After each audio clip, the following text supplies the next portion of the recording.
নমস্কার। কাছেও দূরের দেশে ও বিদেশের সমস্ত শ্রেণীর শ্রোতা বন্ধুদের আমার সহ আপনাদেরই চ্যানেল শান্তি বার্তাতে সুস্বাগতম। আজকে খুবই একটি মিষ্টি টপিক নিয়ে আপনাদের সামনে হাজির হয়েছি। সেটি হলো কি যে আমাদের মানুষের বাস্তবিক চরিত্র কেমন।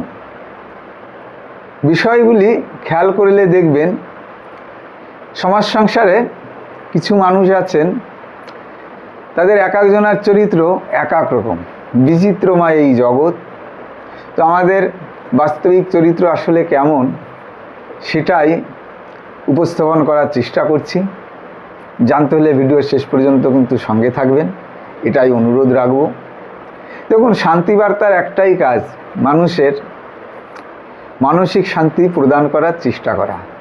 তো সেক্ষেত্রে দৈনন্দিন জীবনের আমাদের আচার ব্যবহার, বাহ্যিক গঠন, লক্ষণ, সমস্ত কিছু কেমন কি সেসব বিষয়ে তুলে ধরার চেষ্টা করি এবং মানুষের যে ব্যবহার, নেচার, সে বিষয়ে একটা সম্যক ধারণা দেওয়ার চেষ্টা করি মাত্র। তো আপনারা যদি এইসব বিষয়গুলি ভালো লাগে বা বিন্দুমাত্র উপকৃত হন, অবশ্যই কিন্তু কমেন্টের মাধ্যমে জানাবেন। আপনাদেরও কি চাওয়া পাওয়া আছে, কি জানার জিজ্ঞাসা আছে, সেগুলি যদি কমেন্টসের মাধ্যমে না বলেন তাহলে নেক্সট কি উপস্থাপন করব সেগুলি আপনারা বলবেন, সে মতো পরবর্তীতে ভিডিও দেওয়ার চেষ্টা করব। তো শেষ পর্যন্ত সঙ্গে থাকবেন। আর বেশি বার্তালাপ না করে শুরু করছি। লক্ষ্য করে দেখবেন যে এক নম্বরে যেটা বলবো, যে সমাজে যে যত বেশি ধনী বা অর্থশালী মানুষ দেখবেন অনেক ক্ষেত্রে তারা একটু বেশি কৃপণ হন। চিন্তাধারায় নেবেন না। দেখুন, কৃপণতা মানে এই নয় যে যেটা প্রয়োজন সেটা ক্রয় করেন না। কৃপণতা এই অর্থে যে যেটা তার প্রয়োজন নেই, মাত্রা অতিরিক্ত বাজে খরচ যাকে বলা যায় অহেতুক, সেগুলো কিন্তু করেন না। সেদিক দিয়ে কৃপণতা দেখান, আর সেটাও দেখানোই উচিত। অনেক ক্ষেত্রে দেখা যায় বন্ধু একটা কাজ করেছে, আমিও করব, আইফোন নিল আমাকেও নিতে হবে। কৃপণতা কোন দিকে দেখান? যেগুলি বাজে খরচ, আমরা খরচ করি প্রয়োজনের তাগিদে আর বাজে খরচ করি আপন খেয়ালে। তো ধনী ব্যক্তিরা বাজে খরচটা কম করেন। দু নম্বরে দেখবেন যে যত বেশি নীরব সে তত বেশি ভয়ঙ্কর হয়। এক শ্রেণীর মানুষ আছে খুবই চুপচাপ থাকেন, কথাবার্তা কম বলবেন, কিন্তু ভেতর থেকে খুবই ভয়ঙ্কর হন। তারা কোনো কিছু যদি প্ল্যান করেন সেটি অবশ্যই বাস্তবে রূপ দেন, এবং যতদিন না বাস্তবিকতায় রূপ দিতে পারেন ততদিন পর্যন্ত সেটা প্রকাশ করেন না। নিতান্ত আপন লোকের কাছেও সেগুলো অপ্রকাশিত রাখেন, নীরব থাকেন, কিন্তু ভেতর থেকে খুবই শক্তিশালী আর ভয়ঙ্কর হন। 3 নম্বরে এক ধরনের মানুষ আছে দেখবেন যে তারা খুবই সুন্দর, বাহ্যিক সৌন্দর্যের দিক দিয়ে খুবই সুন্দর হন, কিন্তু ভেতর থেকে প্রচণ্ড দুষ্টু প্রকৃতির হন। লক্ষ্য করবেন, এই ধরনের মানুষ, এই ধরনের ছেলেমেয়ে কিন্তু হামেশাই সমাজ সংসারে দেখা যাবে।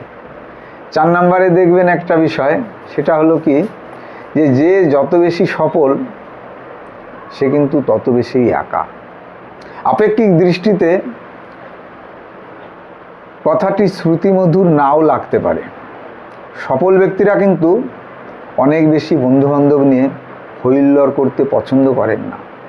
কেননা আপনি যদি কিছু করার আগেই সেটা প্রকাশ করে দেন তাহলে সেটা সম্পূর্ণ করতে আপনাকে অনেক বাধা বিপত্তির ভেতরে পড়তে হতে পারে। কিন্তু সেটা কোনো কাজ হোক, কোনো ব্যবসা হোক, সেটা সফলভাবে যদি সমাপ্ত করতে চান বা সেইটা যদি আপনি শুরু করতে চান, তাহলে যতক্ষণ না আপনি লক্ষ্যমাত্রায় পৌঁছাচ্ছেন ততক্ষণ আপনাকে বেশি ঢাকঢোল পিটিয়ে সে বিষয়ে বলা যাবে না। সুতরাং যে যত বেশি সফল সে তত বেশি একা বা আলাদা রাখেন নিজেকে।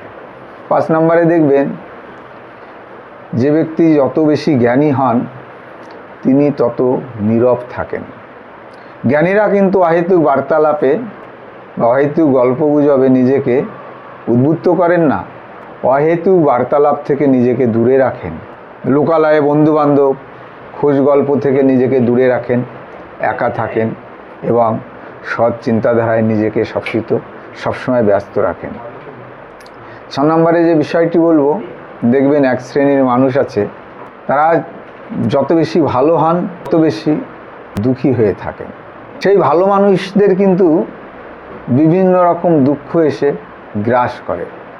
এক্ষেত্রে একটা উদাহরণ না দিলেই নয়, দেখবেন আমাদের পরিবেশে যে গাছটির ফল যত মিষ্টি সেই গাছেই কিন্তু বেশি ঢিল ছোড়ে।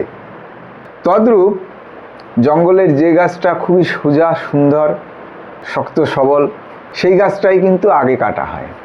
আমাদের সমাজ সংসারে যে ব্যক্তি যত বেশি ভালো, যত বেশি সরল, সে কিন্তু ততই শোষিত হয়, দুঃখী হয়। সবাই তাকে ব্যবহার করে কিন্তু ভালোবাসা দেয় না। 7 নম্বরে যে বিষয়টি খেয়াল করবেন, দেখবেন যে যত বেশি সত্য কথা বলবে তার তত বেশি শত্রু থাকবে। জানি বিদ্যাসাগর একটা কথা বলেছেন যে অপ্রিয় সত্যি কথা বলতে নেই, কিন্তু এই সমস্ত ব্যক্তিরা অপ্রিয় সত্য কথাও প্রকাশ করে দেন। কাজেই সমাজ সংসারে তাদের শত্রুর অভাব হয় না। এই ধরনের বাস্তবিক যে চরিত্র, বিভিন্ন ধরনের ব্যক্তির বিভিন্ন ধরনের ব্যক্তিত্ব বা স্বভাব থাকে, সেগুলি এক এক করে তুলে ধরার চেষ্টা করলাম। ভিডিওটি থেকে যদি আপনাদের কিঞ্চিত মাত্র উপকারে আসে, অতি অবশ্যই ভিডিওটি প্রিয়জন বা বন্ধুবান্ধবদের কাছে শেয়ার করবেন। আপনার মূল্যবান মতামতের মাধ্যমে শান্তিবার্তাকে এগিয়ে নিয়ে যাবেন, সহযোগিতার হাত বাড়িয়ে দেবেন। চ্যানেলটিকে অবশ্যই সাবস্ক্রাইব করবেন, বন্ধুবান্ধবদেরও উদ্বুদ্ধ করবেন যে চ্যানেলটিকে সাবস্ক্রাইব করতে। শান্তিবার্তার একটাই উদ্দেশ্য, সমস্ত শ্রেণীর মানব সমাজের মানসিক সুখ শান্তি সমৃদ্ধি করার প্রচেষ্টা করা। আপনাদের সহযোগিতা একান্তভাবেই কামনা করি। পরিশেষে একই কথা বলবো, আপনারা সবাই ভালো থাকুন, সুস্থ থাকুন, শান্তিতে থাকুন, হাসি আনন্দে ভরে উঠুক সবার হৃদয়। এই প্রার্থনায় এখানেই শেষ করছি। ধন্যবাদ।